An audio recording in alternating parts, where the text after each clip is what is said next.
also getting new information on the horrific death of a 17-year-old high school student in Las Vegas. The boy tried to defend a smaller student and was then beaten to death by a teenage mob. Matt Finn is live with the full story on this. Matt, what are we learning here? Well, Trace, let's start with the video. It's very disturbing and shows some underage faces, so we are deciding to blur some of it. But the unfiltered video shows a group of teens forming a mob around 17-year-old Jonathan Lewis and beating him. The deadly attack happened at Rancho High School in Las Vegas a few weeks ago. The 17-year-old victim has now died, according to his dad. And the teen's father says that his son kept to himself and was planning to move from his mother's in Las Vegas to live with his dad in Austin, Texas. The victim's dad says it's unimaginable that such violence reached the point of taking his son's life, and that he questions whether these students even knew what they were doing when they beat his son to death. The student's family says investigators plan to charge several students involved in the fight with murder. And tonight, a GoFundMe for the teen has raised $56,000. The GoFundMe claims that Jonathan Lewis was beaten because he confronted a group of students who were attacking a smaller kid for allegedly stealing something from them. The GoFundMe reads in part, quote, "Our son is a kind, loving, gentle young man who has the heart of a champion and the brightest loving energy that attracts people to him with love.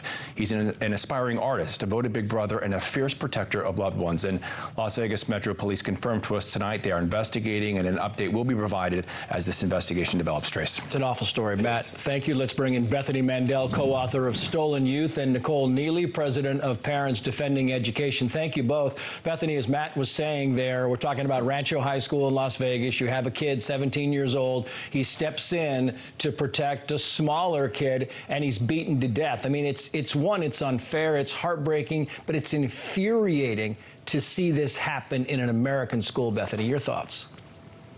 Yeah, I mean, if you talk to teachers across the country, the number one thing that they say is driving them away from their jobs and staying at their jobs is the discipline issue. There is a violence problem in American schools, and it's not being addressed, it's not being discussed. But I mean, I think that there is an understandable focus on, woke infiltration and curriculum issues and test scores, but the violence and the discipline issue, I have heard from teachers, is the number one problem in classrooms. We heard a lot as well. The boy's father said this to Fox 5 in Las Vegas, quoting, "This horrific tragedy is reflective of the divisive, conflict-based, uncaring state that our society and humanity is currently facing with how we interact with our community." I mean, he's right, and he's grieving because of it, Nicole. Right. Well, Clark County Public Schools is actually one of the many school districts around America that employ something called restorative justice, which focuses more on singing Kumbaya and putting kids back into the classroom in an attempt to break the school to prison pipeline than it does to actually holding offenders accountable. And what is sad is that in this case, it is almost certain that these children who murdered another child in school on public school property are unlikely to be held accountable for their actions, and that's disappointing.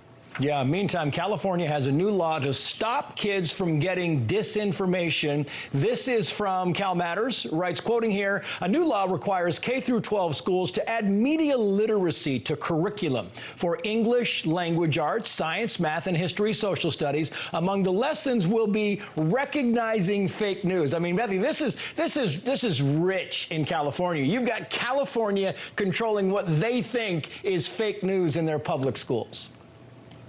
Yeah, I mean, and it's funny because they're going to have to try to sell this to kids who have just been told for the last 2 years that their cloth mask was going to save their grandma out in Iowa. Like, it's absurd, and it's information policing is what they're really doing. They're teaching children, this is the right way to think and this is the wrong way to think. And that's how the American education system is working lately. They teach kids what to think instead of how to think. And then lo and behold, we have kids who are functionally illiterate. And here's the bottom line on this thing, Nicole, is they're not educating the teachers. They're not giving the teachers special education on how to spot fake news. They're just letting the teachers say, oh, that's fake, and oh, that's not, and this is what you have to listen to. It's unbelievable. I mean, California is bound and determined to teach children pretty much everything except what they need to know, reading, writing, and arithmetic.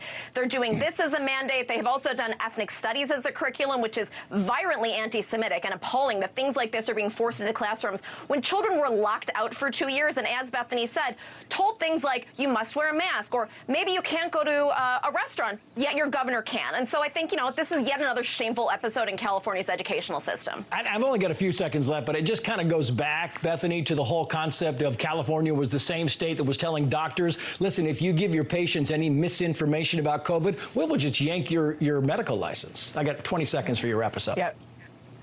I've heard so much from doctors that was the #1 fear that they had. And that misinformation threat then sort of bled into reproductive rights. If they strayed from the party line on abortion, they could risk their license. It's policing it's the thought police, basically. That's exactly what it is. Bethany Mandel, Nicole Neily, thank you both.